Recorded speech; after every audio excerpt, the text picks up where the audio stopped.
Welcome back, Cyber Explorers. It's Alfie, and in this video we'll explore together with this step-by-step guide, how to access your router settings. So without further ado, let's get right into it. Accessing your router settings is a straightforward process. Here's a step-by-step guide to help you get started. To access your router settings, you need to be connected to the router via an Ethernet cable or through a Wi-Fi network. Some routers do have a security feature that requires users to connect via an Ethernet cable to access the router settings. This is done to prevent unauthorized access over Wi-Fi and enhance security. If your router has this requirement, you'll need to connect your computer directly to the router using an Ethernet cable to log in and change the settings. Find your router's IP address.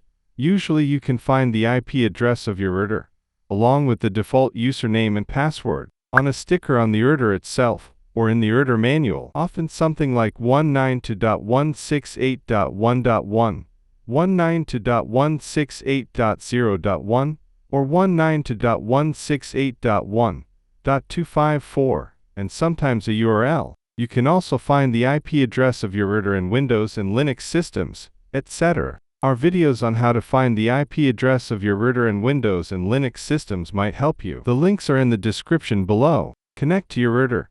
Use a web browser on your system, or even on your phone, to enter the router IP address into the address bar. You'll be prompted to enter a username and password. This is usually the default credentials found on the router sticker or in the manual. Log in.